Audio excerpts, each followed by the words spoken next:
ये कहानी ल्यूक नाम के एक लड़के के ऊपर आधारित है जो अपनी ही बेबी सीटर को घोड़ी बनाना चाहता है और इसके लिए वो क्या क्या संघर्ष करता है ये हम आज की इस एक्सप्लेनेशन में देखने वाले हैं। आज मैं जिस फिल्म को एक्सप्लेन करने वाला हूँ उसका नाम है बेटर वॉच आउट और ये फिल्म 2016 में रिलीज हुई थी। फिल्म की शुरुआत में हम एशली नाम की एक लड़की को देखते हैं जो अपनी कार से कहीं जा रही होती है। ड्राइव करते हुए एशली को उसकी मॉम का फोन आता है तो वो उन्हें बताती है कि आज रात को वो बेबी सिटिंग के लिए जा रही है। दरअसल एशली कुछ एक्स्ट्रा पैसों के लिए एक अमीर फैमिली के यहाँ पर बेबी सिटिंग के लिए जा रही थी। दूसरी तरफ हम उसी अमीर फैमिली को देखते हैं जिसमें एक चूतिया सा हस्बैंड रॉबर्ट और उसकी हॉट सी वाइफ साथ रहते थे। अब क्योंकि वाइफ पटाखा दिखती थी और रॉबर्ट उस पे लट्टू था इसलिए उसकी वाइफ रॉबर्ट पर हमेशा हुक्म चलाती रहती थी। इसके बाद हम 12 साल के दो ठरकी लड़कों को देखते हैं। इनमें से एक का नाम ल्यूक होता है और दूसरे का नाम गैरेड होता है। वो दोनों ही अपने फोन में मियां खलीफा की रोमांचक कहानियों की वीडियो देख रहे होते हैं। तभी ल्यूक गैरेड को बोलता है कि आज एशली घर पर वापस आ रही है और आज तो मैं उसके साथ धुआंधार घपाघप करके ही रहूंगा। दरअसल एशली ल्यूक की पहले भी बेबी सिटिंग कर चुकी थी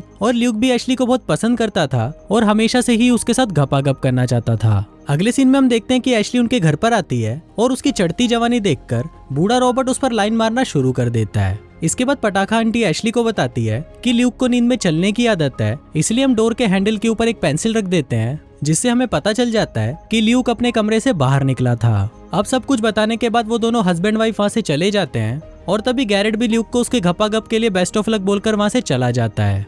अब एशली और ल्यूक घर पर अकेले होते हैं और एशली को अपने सामने देखकर ल्यूक का छोटा चेतन उसकी पैंट से बाहर निकलने के लिए तड़पना शुरू कर देता है। फिर ल्यूक एशली से पूछता है कि क्या हम साथ में मूवी देखें, तो इस पर एशली उसे बोलती है कि तुम जाकर देख लो, मुझे किसी से फोन पर बात करनी है। दरअसल ये क्रिसमस का टाइम चल रहा था और एशली का बॉयफ्रेंड भी उसके साथ पलंग तोड़ने के लिए बार बार उसको कॉल कर रहा था। बात करते हुए एशली को वहाँ पर एक स्पाइडर नजर आता है और वो उसे देखकर जोर जोर से चिल्लाना शुरू कर देती है। तभी वहाँ पर ल्यूक आ जाता है और एशली उसे बोलती है कि इसे मार दो। फिर ल्यूक उस स्पाइडर को एक कांच के जार में पकड़ लेता है और एशली को बोलता है कि इसने कुछ भी नहीं किया और वो उस स्पाइडर को बाहर छोड़ देता है। अब ल्यूक मन ही मन में ये सोचकर बहुत खुश हो रहा होता है कि आज मैंने एशली को बचा लिया है और मैं एशली का हीरो हूँ और मेरे अंदर जाते ही एशली मुझसे लिपट जाएगी। पर ऐसा कुछ नहीं होता और एशली अभी भी अपने बॉयफ्रेंड से बात कर रही होती है जिसको देखकर ल्यूक को जलन होने लगती है। थोड़ी देर बाद हम देखते हैं कि ल्यूक एक शैंपेन की बोतल लेकर आता है और उसे एशली के सामने पीने लगता है। फिर एशली ये देखकर उस पर गुस्सा करती है और उसे बोलती है कि तुम पागल हो गए हो क्या, ये क्या कर रहे हो। जिस पर ल्यूक उसे बोलता है कि अब मैं बड़ा हो गया हूँ, अब मैं एक मर्द हूँ इसलिए मैं ये पी सकता हूँ। पर एशली उसे ऐसा करने से मना कर देती है और उससे वो बोतल ले लेती है। फिर दोनों वहाँ पर एक हॉरर मूवी देखते हैं। मूवी देखते हुए ल्यूक के अंदर हवस जागने लगती है और वो लपक कर सीधा एशली के ऊपर टूट पड़ता है और उसे किस करना शुरू कर देता है। पर एशली उसे वहीं रोक देती है और बोलती है कि अभी तुम एक बच्चे हो और मेरा ऑलरेडी एक बॉयफ्रेंड भी है। अभी सुनकर ल्यूक को बिल्कुल भी अच्छा नहीं लगता और वो नाराज होकर वहाँ से चला जाता है। तभी वहाँ पर फोन की घंटी बजती है और जब एशली फोन उठाती है तो उसे सामने से कोई जवाब नहीं मिलता। फिर थोड़ी देर बाद वापस फोन बजता है और इस बार फोन में से एक खराब गले वाले आदमी की आवाज आती है और वो एशली को बोलता है कि मैं तुम्हें देख सकता हूँ। अभी सुनकर एशली को लगता है कि शायद उसका चूतिया बॉयफ्रेंड उसके साथ मजाक कर रहा है और वो इससे बहुत ज्यादा गुस्सा हो जाती है। एशली पहले से बहुत परेशान थी क्योंकि घर में पहले ही एक छोटा जॉनी सिंस नशे में बैठा हुआ था जो उसकी लेने के लिए तड़प रहा था। अब क्या ये एक मुसीबत कम थी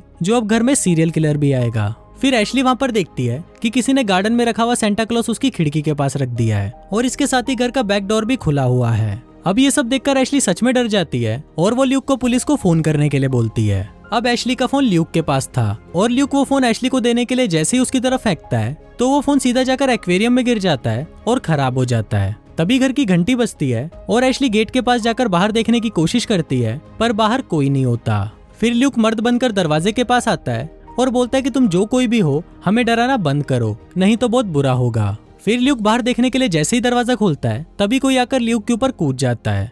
अब पहले तो वो दोनों बहुत ज्यादा डर जाते हैं पर फिर ल्यूक देखता है कि ये तो उसका दोस्त गैरेड है। इसके बाद वो दोनों गैरेड पर बहुत चिल्लाते हैं क्योंकि उनको लगता है कि गैरेड ही उनको डरा रहा था। पर गैरेड उन्हें बोलता है कि मैंने तो कुछ भी नहीं किया और मैं तो अभी आया हूँ। फिर कुछ देर बाद उनको ऊपर किसी के आने की आवाज सुनाई देती है और फिर वो तीनों एक साथ ऊपर जाते हैं और देखते हैं कि वहाँ पर तो कोई भी नहीं है।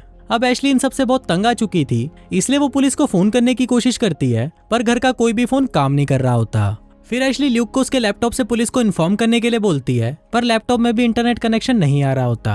अब एशली के पास और कोई ऑप्शन नहीं था इसलिए वो डिसाइड करती है कि वो बाहर जाकर कार से सीधा पुलिस स्टेशन जाएगी। पर तभी वो देखती है कि उसके कार के टायर को भी किसी ने पंचर कर दिया है। फिर गैरेड ऊपर से एक ईंट लेकर आता है जिसपे लिखा हुआ था कि अगर तुम यहाँ से गए तो तुम मरोगे। अब गैरेट की डर के मारे पैंट गीली हो जाती है और वो अपना पिछवाड़ा उठाकर वहाँ से भाग जाता है, पर उसके घर से बाहर निकलते ही गन शॉट की आवाज आती है और गैरेट वहीं पर ही गिर जाता है। अब ये देखकर एशली की फटकर हाथ में आ जाती है और अब उसे यकीन हो जाता है कि सचमुच घर में कोई ऐसा इंसान घूम रहा है जो उन दोनों को मारना चाहता है। फिर एशली और ल्यूक भागकर ऊपर जाते हैं और उन्हें वहाँ पर वही स्ट्रेंजर दिखाई देता है जो उन्हें मारना चाहता है। फिर एशली ल्यूक को लेकर एक कबर्ड में छुप जाती है और थोड़ी देर बाद वो स्ट्रेंजर भी वहाँ पर आ जाता है और उन दोनों को ढूंढने लगता है। अब एशली और ल्यूक बहुत ज्यादा डरे हुए होते हैं और उनको लगता है कि अब स्ट्रेंजर उन्हें ढूंढकर मार डालेगा, पर तभी एशली की नजर उस स्ट्रेंजर के मास्क पर पड़ती है और वो ल्यूक को बोलती है कि ऐसा मास्क तो तुम्हारे पास भी है ना। और तभी एशली को समझ आ जाता है कि ये कोई किलर नहीं है बल्कि ये दोनों नमूने मिलकर उसको पागल बना रहे हैं। फिर एशली उस स्ट्रेंजर को उसका मास्क उतारने के लिए बोलती है और फिर जब वो स्ट्रेंजर अपना मास्क उतारता है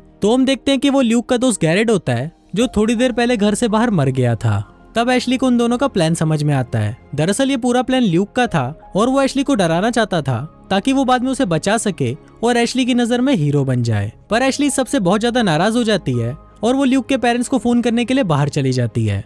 अब एशली उसके पेरेंट्स को फोन करने जा ही रही होती है, पर तभी ल्यूक पीछे से आता है और वो एशली के मुंह पर एक थप्पड़ मारता है जिससे एशली सीधा नीचे जाकर गिरती है और बेहोश हो जाती है। फिर जब एशली को होश आता है तो वो देखती है कि उसे चेयर से बांधा हुआ है और वहाँ पर ल्यूक भी होता है जिसका बिहेवियर अब पूरी तरह चेंज हो चुका है। वो एशली से बहुत बदतमीजी से बात करने लगता है और वो उसके सामने अपने दिल की बात भी बोल देता है कि जब मैं तुम्हारे बारे में सोचता हूँ तब मेरा छोटा चेतन खड़ा हो जाता है। फिर ल्यूक एशली को ट्रूथ और डेयर गेम खेलने के लिए बोलता है और साथ ही उसे ये भी बताता है कि अगर तुम ये गेम जीत गई तो मैं तुम्हें आजाद कर दूंगा, पर अगर तुम हार गई तो तुम्हें एक ड्रिंक पीनी होगी जिसमें जहर था।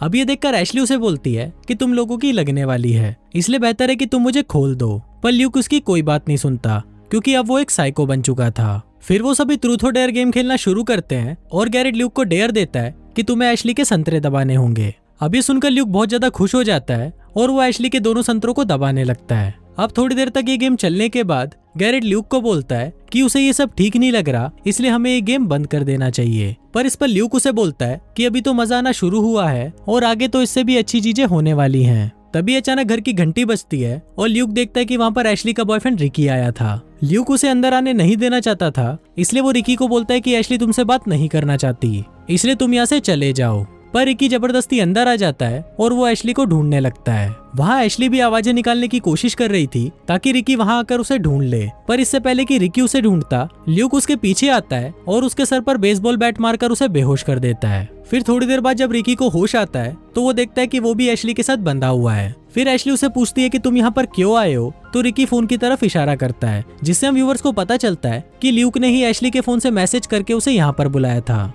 इसके बाद हम देखते हैं कि जब ये लोग रिकी को पकड़ रहे होते हैं उसी वक्त एशली जमीन पर गिरा हुआ एक कांच का टुकड़ा उठाकर अपने हाथ में छुपा लेती है ताकि वो इससे खुद को खोल सके। थोड़ी देर बाद ल्यूक रिकी को हॉल में लेकर जाता है और उसके ऊपर एक पेंट का डिब्बा फेंकने लगता है।